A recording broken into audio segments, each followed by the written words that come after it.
Далее на канале Якутия-24 мы подведем информационные итоги дня сегодняшнего, 14 сентября. И вот о чем расскажем в этом выпуске. С 2017 года, благодаря проекту «Стажировка молодых специалистов в промышленных предприятиях», 34 тысячи молодых людей трудоустроились на предприятия нашей республики.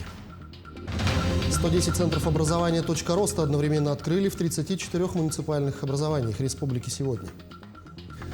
В Якутский республиканский онкологический диспансер поступило новое медицинское оборудование. Над двумя пожилыми людьми висит угроза безопасности жизни и имущества. В ситуации разбирались наши коллеги. Национальной библиотеке Якутии 97 лет. В далеком 1925 году вышло постановление Совета народных комиссаров Якутской АССР.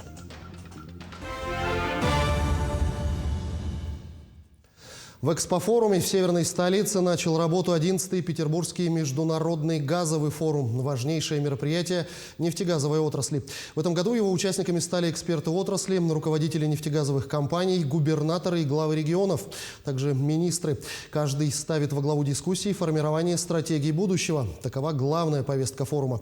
Сегодня первый день работы мероприятия. И сейчас с нами на прямой связи наш корреспондент Айсена Бурнашова. Айсена, приветствую. Расскажи, как проходит Петербургский международный газовый форум для якутской делегации. Иван, я тебя тоже приветствую. Привет огромный из стен экспофорума. Все правильно сказал. Действительно, сегодня первый день работы газового форума. Приехала большая представительная якутская делегация. И для нашей республики день стартовал очень насыщенно, очень продуктивно. И так с самого утра прошел круглый стол, где якутская делегация начала работу сразу с довольно такой актуальной темы автономной газификации населенных пунктов Якутии. Это когда газ поступает в дома или предприятия не с магистрального газопровода, а с независимого хранилища или по-другому котельной. И, собственно, с этой темой на круглом столе, который дал старт первому дню газового форума, выступил наш глава республики Айсен Николаев. В своем докладе он отметил, что перед республикой сейчас стоит задача газифицировать почти 30 сел до 2030 года. Это более 2 миллиардов рублей вложений из регионального бюджета. Также глава Якутии Айсен Николаев подчеркнул, что в газификации республика ориентируется на СПГ, сжиженный природный газ, и у Якутии есть на это ряд факторов. В Якутии есть ряд факторов, которые очень помогают и будут помогать именно газификации через сжиженный газ, автономной газификации. И они сегодня есть только у нас. У нас огромные запасы, подтвержденные запасы свыше 3 триллионов.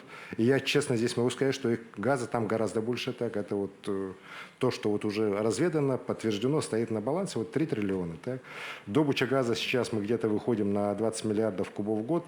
Создана при помощи «Газпрома» вот эта газосила Сибири. У нас своя газотранспортная система есть с советских времен, созданная в Центральной Якутии. Соответственно, я считаю, что кроме вот газификации, которую сейчас «Газпром» будет делать вдоль силы Сибири, нам, конечно, надо уже активнее заниматься СПГ. Ну и нужно добавить, что на рынке СПГ Якутия делает большие и уверенные шаги. Так, в республике еще с 2016 года действует производство сжиженного природного газа мощностью 12 тысяч тонн, от которого питается целых 8 железнодорожных станций и 1 котельная в городе Алдан. В этом году в Алдане также начал работу цех по производству танк-контейнеров для перевозки и хранения сжиженного природного газа. Один из первых в России. Это говорит не просто о перспективах рынка СПГ в Якутии, но и о стратегическом планировании и развитии.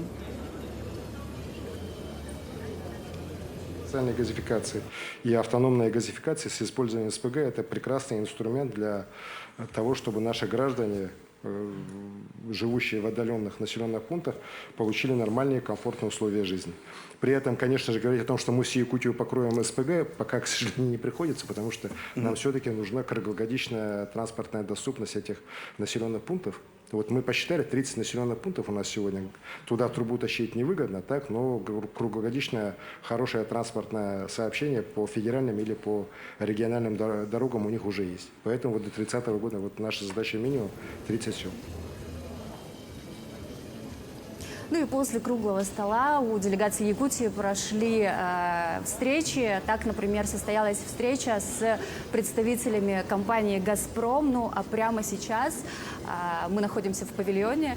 За моей спиной с минуты на минуту начнется подписание договора Якутии с Уральским заводом полимерных технологий «Маяк» по разработке технологий, которые позволяют снизить выпучивание опор электропередач на морозе. Поэтому тем для обсуждений, тем для работы очень много. Напомню, что сегодня стартовал первый день работы газового форума. Продлится форум до 16 сентября. Мы продолжаем работать на площадке. Айсена, я тебя благодарю. Напомню, что с полей 11-го Петербургского международного газового форума была наш корреспондент Айсена Бурнашова. Ну и добавлю, что сам форум проходит в Петербурге уже в 11-й раз. В этом году участниками стали 22 страны мира, а деловая программа представлена в 19 тематических направлениях. Это и экология, и технологии с использованием искусственного интеллекта в газовой отрасли, и всегда актуальные вопросы подготовки кадров. В общем, газовый форум – это некая площадка, где встречаются, обсуждают и работают крупнейшие игроки рынка газовой отрасли мира. Напомню, форум продлится до 16 сентября. По сравнению с прошлым годом территории работ по тушению лесных пожаров сократились в 13 раз. Об этом сообщил генеральный директор Якутлесресурса Дюлустан Хон на рабочем совещании, приуроченном ко Дню работников леса. На мероприятии также обсудили проблемные вопросы ведения лесного хозяйства в России, ну и в республике в частности. Помимо этого на совещании чествовали ветеранов и героев лесохозяйства. У нас за последние 3-4 года новая техника закуплена. В этом году мы штатной численностью 3 раза увеличена. Вот и по ГАУ Якутлесресурс, по авиабазе тоже. И общая численность у нас порядка 1500 человек работает. Вот. И по лесничествам у нас есть ряд проблем, которые мы вот обсуждаем. С 2017 года благодаря программе «Стажировка молодых специалистов в промышленных предприятиях» в Якутии трудоустроены 34 тысячи молодых людей. Как сейчас проходит стажировка в региональном операторе газификации, узнавал Константин Волков. Стажера Василия Приезжего от трудоустройства в промышленную компанию отделяет всего 3 недели. За это время ему предстоит освоить необходимые для самостоятельной работы навыки и знания, закрепив их на практике. Я обратился в центр занятости. Там мне дали направление в училище, мастер-спец. Обучение дистанционное, в Zoom. Теорию получил где-то полмесяца. И потом направили сюда на практику, в Сахатранснефтегаз. Сахатранснефтегаз распахнул свои двери молодым специалистам 3 года назад. Выпускники вузов и СУЗов имеют возможность пройти стажировку на предприятии, получить теоретические и практические навыки ремонта и обслуживания газового оборудования. Опытные мастера и наставники с энтузиазмом делятся знаниями с новым поколением рабочих. По госпрограмме молодые специалисты в промышленность нам ежегодно через центр занятости направляются стажеры. В текущем году у нас было 4 стажера по УГРС Сахатранснефтегазу. В моей службе 2 стажера было. Один из них в настоящее время трудоустроен у нас, работает водителем-слесарем КПА. В этом году Центр занятости направил более 5000 человек на стажировку в промышленные предприятия. Согласно программе, в течение 3 месяцев доплату в размере около 19 тысяч рублей получают стажеры, а их наставники – 9500. Главное единственное условие для выплат – заключение трудового договора. В основном это у нас работодатели железной дороги Якутии, Алмаза, Набара, также Золото Селегдара и Сахатранснефтегаз. Есть стимулирование трудовой мобильности, то есть мы оплачиваем проезд, проживание до места трудоустройства и обратно. Стажировка молодых специалистов не единственное, что предлагает Центр занятости населения. В центре можно не только устроиться на работу, но также получить профессиональное образование и пройти переобучение на другую специальность, а также получить субсидию на открытие собственного дела. Константин Волков, Павел Пахомов, Якутск. 110 центров образования «Точка роста» одновременно открыли в 34 муниципальных районах республики. Так, одна из точек роста была открыта на базе Хатасской среднеобразовательной школы, где планируется реализация не только общеобразовательных программ. Продолжит Саргалана Неустроева. Идти по пути инновационного развития Хатасская школа начала еще в 2019 году. Тогда на базе учреждения была открыта научно-учебная лаборатория «Агрокуб». С тех пор, по словам директора школы, их выпускники стали регулярно поступать по медицинскому и агропрофилю в высшие и средние учебные учреждения. Открыли федеральную сеть «Агрокуб». Она является единственной на Дальнем Востоке. И как раз вот открытие точки роста, они будут непосредственно между собой взаимодействовать, потому что вот в «Агрокубе» у нас 3 направления – агробиотехнология и биотехнология, поэтому вот оснащение кабинетов химии и биологии даст толчок для дальнейшего развития.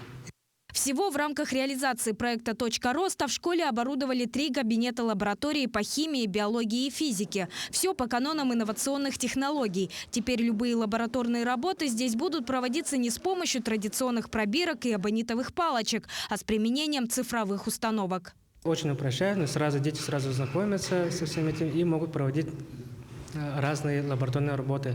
Также эти лабораторные работы можно проводить не только в школе, но и за пределами школы, так как это позволяет оборудование.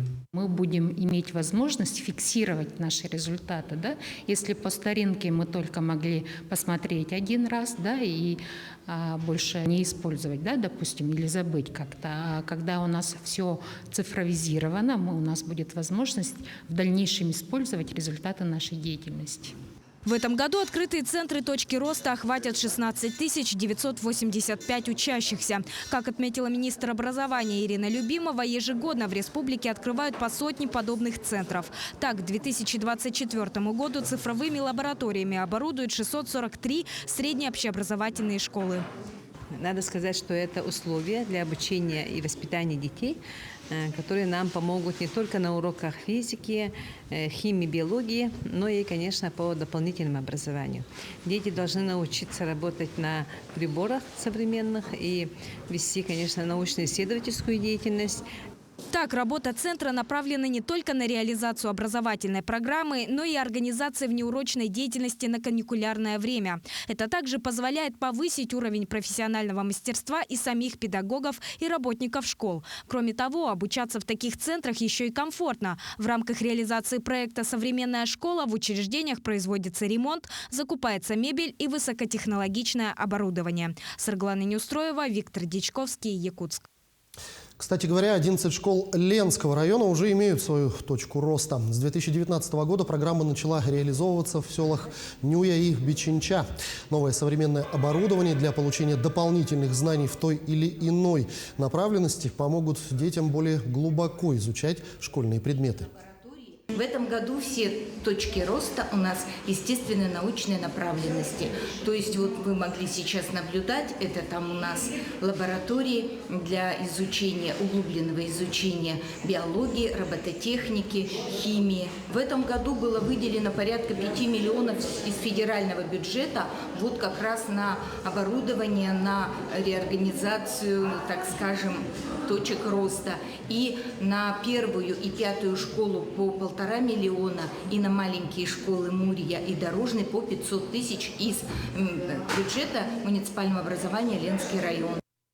В рамках реализации национального проекта здравоохранения в Якутский республиканский онкологический диспансер поступил запланированный объем оборудования. Сейчас медицинская техника работает в полную силу. Об их неоценимом вкладе в борьбу и раннюю диагностику злокачественных заболеваний узнала Светлана Амосова.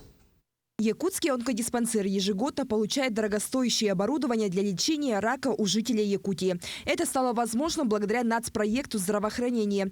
В этом году поступил уникальный аппарат – операционный микроскоп. Впервые в онкологическом диспансере приобретен современный высокотехнологичный операционный микроскоп. Благодаря ему с июня проведено уже 12 хирургических вмешательств.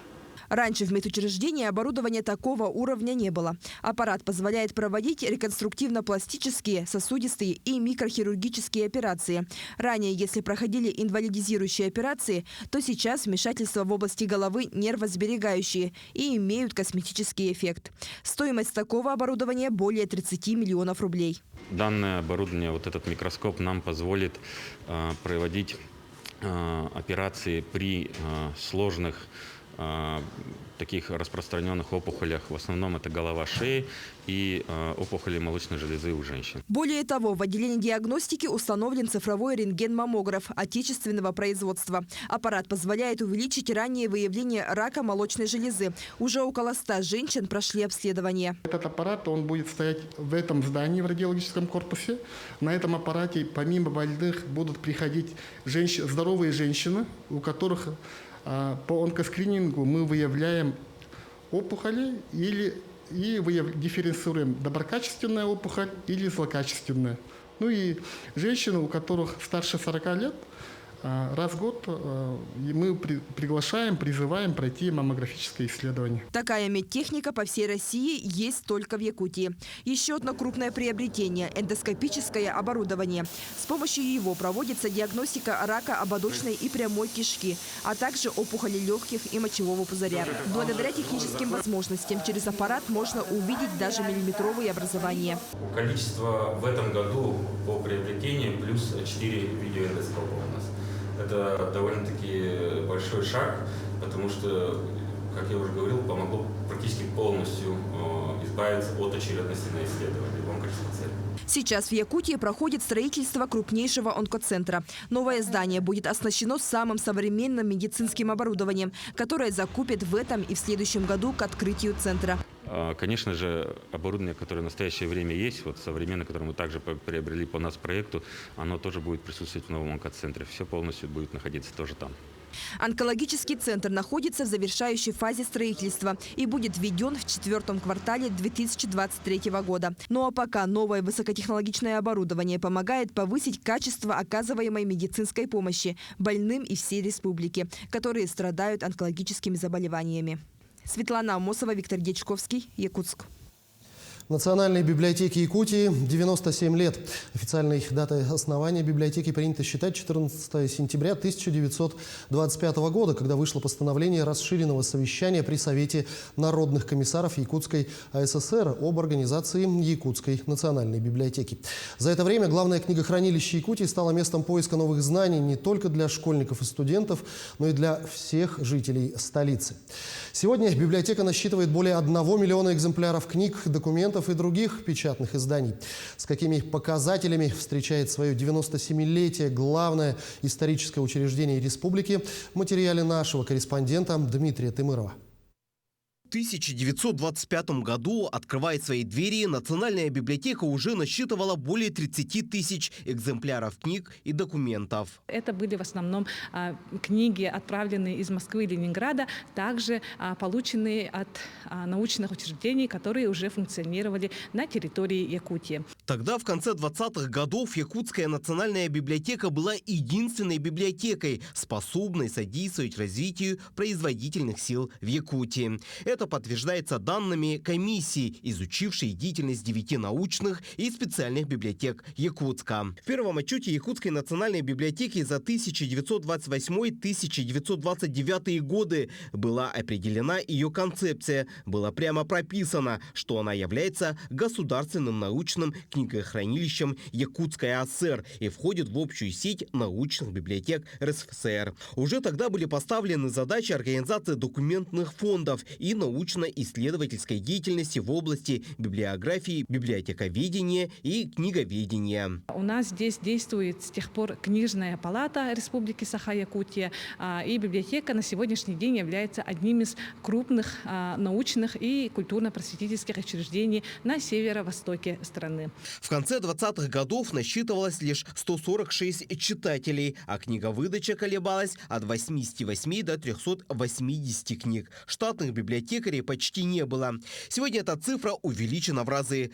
Так, по последним данным, Национальная библиотека Якутии насчитывает около 50 тысяч читателей, а показатели книговыдачи достигла 1 миллиона 200 тысяч в год. Это говорит о том, что, несмотря на век цифровых технологий, бумажные носители все еще остаются востребованными. Но при этом Национальная библиотека расширяет и возможности своих цифровых услуг, шагая в ногу со временем. И все это оказывается большим и дружным коллективом. Мы сейчас, это не только библиотека, куда можно прийти, почитать просто книги, взять книги, но еще это такой центр досуга.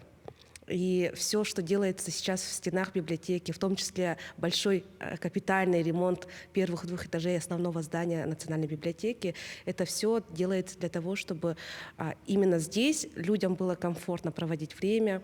Сегодня миссией Национальной библиотеки Якутии является сохранение документального наследия народов республики как части их культурного достояния для настоящих и будущих поколений народов мира, а также обеспечение доступа к национальным, российским и мировым библиотечно-информационным ресурсам. Свой обновленный основной корпус библиотека откроет уже в ноябре этого года и начнет готовиться уже к своему столетнему юбилею, который будут отмечать в 2025 году.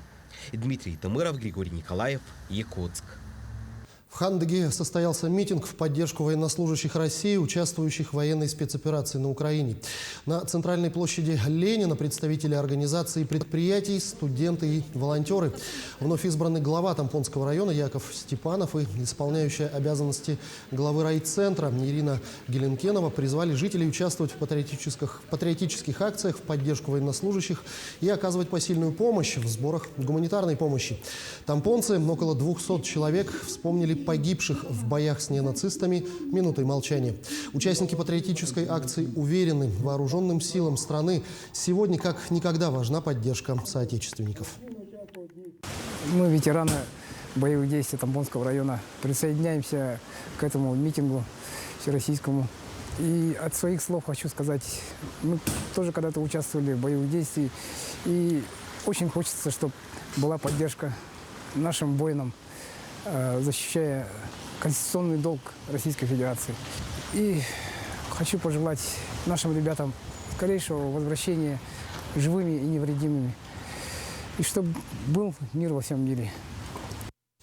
Над 2 пожилыми людьми повисла угроза безопасности, жизни и имущества. Уже на протяжении полугода возле дома семьи Солодовых стоит столб, который от падения удерживают лишь провода.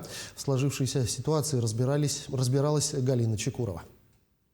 На соте Зодчей по улице Солнечная пожилая пара переживает за свое хозяйство и за свою жизнь. Угрозу представляет столб, принадлежащий компании «Ростелеком», опасно накренившийся над их участком.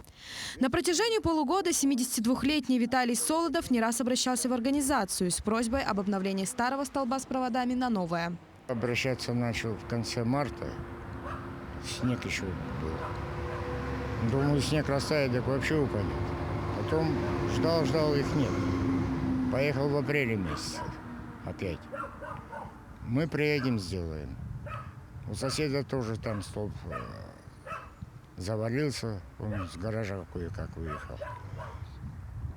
Потом обращался в мае месяце, в начале мая. Приедем, поставим столб. Мне тут надо было забор поменять. Но поставил с той стороны в прошлом году, а с этой стороны не могу поменять из-за этого столба. Главной угрозой является не только порча имущества, но и безопасность здоровья людей. А также висящие провода и старый столб мешают повседневной жизни горожан. В мае месяце тоже приехал, пообещали, говорит, сделаем. Поставили новый столб в мае месяце. И до сих пор провода не могут перекинуть. И я из-за них не могу забор поменять. И также жалко, теплицу будет, разломает же ее. Падали там, дальше у соседей 2 столба упало. Но они поменяли, какие-то старые столбы поставили, вышли из положения. А там на крышах провода так и лежат. Как утверждает Виталий, организация нашла способ для избавления от проблемы висящих над землей проводов, закинув их на рядом стоящие деревья, которые посадил сам Солодов. Да, я же не полезу туда. Эти деревья садил еще маленькие, больше 20 лет уже. И вот они вышли из положения, но я не видел, если бы я был, я бы запретил им это делать. А они взяли, забросили на мои деревья эти, переломали, вон ветки лежат, валяются.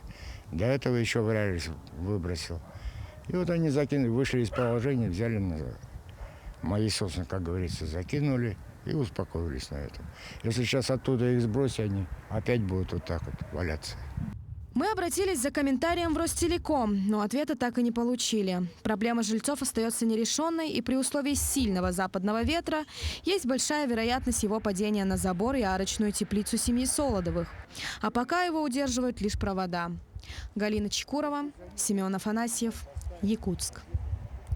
В эти дни в селе Абага Амгинского района ведутся работы по освещению участка автодороги Амга-Сулгача по программе «Безопасные качественные автомобильные дороги». Общая протяженность составляет 2 километра 300 метров. По завершению монтажа опор ожидается прибытие второй бригады для установки энергосберегающих ламп. Следует отметить, что освещение этого участка является одним из наболевших вопросов, решение которого принесет большую пользу жителей. Следующим участком работ по освещению будет трасса в селе Сулгача. Ну, работа уже началась с позавчерашнего дня. Делали разбивки, метки, где будут стоять опоры. В основном металлические опоры, 56 штук. Протяженность 2 километра 300 метров по проекту «Селевая программа безопасной дороги». Сроки зависят от техники. Если техника не подведет, в районе 2 недель где-то справимся, наверное, с работой. На этом наш выпуск завершен. Я с вами прощаюсь и до встречи в эфире.